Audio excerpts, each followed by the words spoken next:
it's a fairly busy time. Excellent. Well, making questions like this is difficult, but we're going to have this interview in 3 parts, of course, and the second part and third part will be discussing politics and the hospital.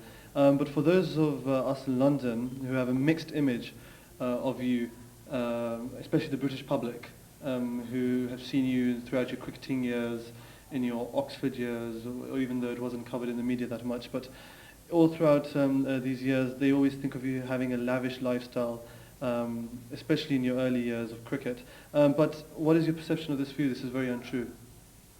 Lavish lifestyle? Lavish. No, it's a very simple lifestyle. It's not lavish. I'm a sort of fairly basic sort of a guy, really. I eat, don't particularly like any expensive food. I can eat anywhere.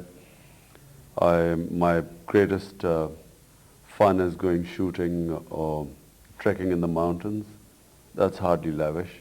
Shooting in Pakistan is not lavish. It's wild shooting I do. That's partridge shooting.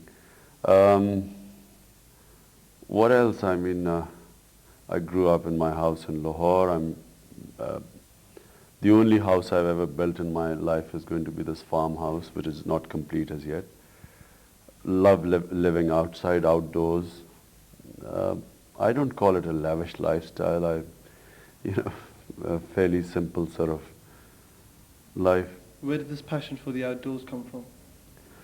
It was always there. Ever since I can remember, we used to spend our summer holidays in the mountains. And that's where the love for the mountains came, and for outdoors and wildlife. And then I was taken partridge shooting when I was 7 or 8 years old. And from then onwards, I loved it. It's not just really, partridge shooting is an excuse to be out in the wilderness, beautiful winter weather, and cool sunny days, cold nights. I just grew up with it, and it's part of me, and I love it. You mentioned that obviously you've got a very busy lifestyle with all the events and everything which you handle, along with the hospital, your political life, and all the rest of it. But do you get any time for anything social these days, or not at all? Yeah, when I have free time, I have dinner with friends. But I'm pretty much my own master. I mean, I take my time out.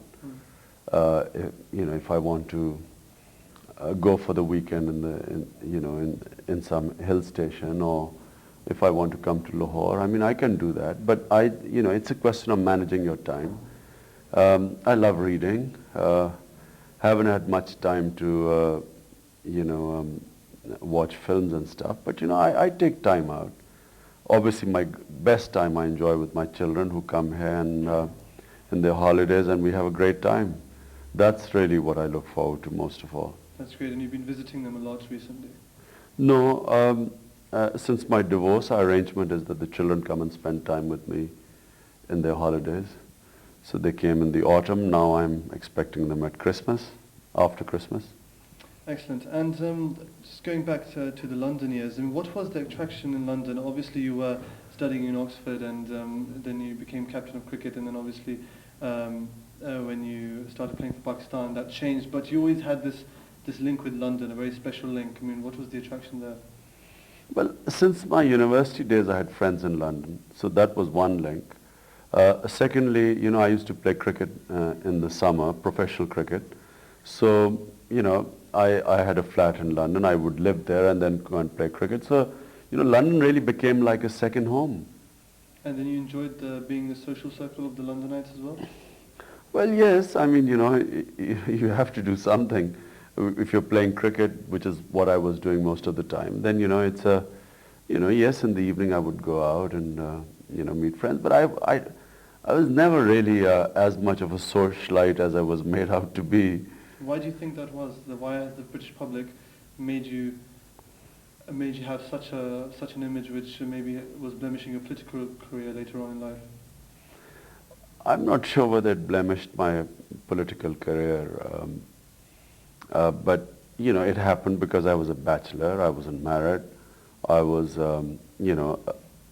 successful at cricket.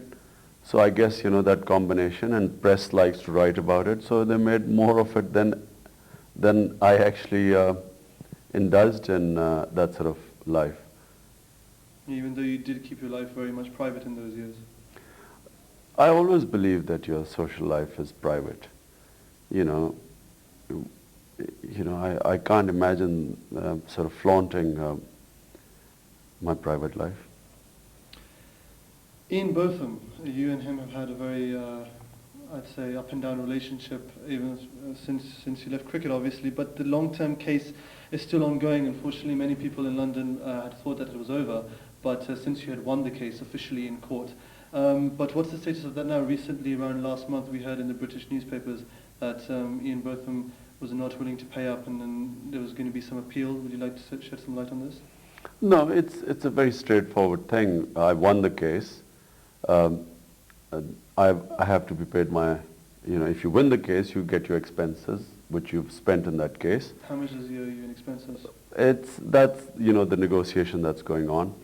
And then there was their side said that it had taken too long, so the case should be thrown out. I won that hearing, and now we are trying to negotiate, how much should be paid to me. So hopefully it'll be sorted out. Okay, and Ian Botham as a personal relationship, why do you think that these allegations were brought forward to you in the first place, even though there was no such thing? It's so long ago and seems so petty. But still, certain people seem to think it's very important, bearing in mind he does take it very seriously. He might. I never really took it seriously. I thought it was just, I had left cricket at the time. I wasn't even playing cricket. I had moved on, and I got stuck in this case I really thought it was the most ridiculous case. And then, the vast expense and time spent in it.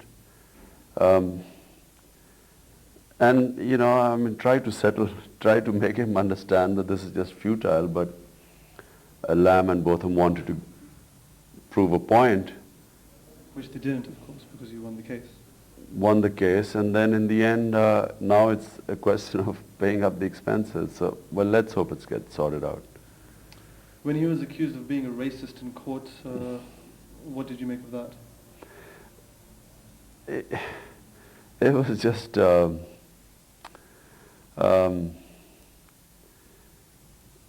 he thought that I had called him a racist, which I hadn't, and of course that was proved in the court. That's fine.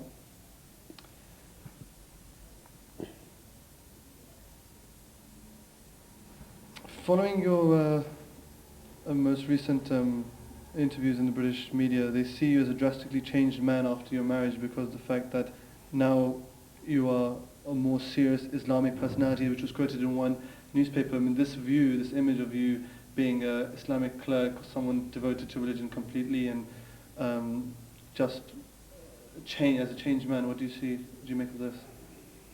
Look, people evolve, and spiritual evolvement, is a part of life. Some people don't, others do, and I consider myself very fortunate that over a period of time, the fundamental questions of what we are doing here and where are we going, these can only be answered by, through the spiritual path. And I feel very fortunate that, I'm very clear in my direction, and it's not a recent thing. It's over a decade ago that I felt that, my direction in life became clear. But, how does that affect a human being in the sense that it doesn't take away fun from life and joy from life? It just sort of makes you understand your direction, that's all. And I think it's the most positive change that happened to me.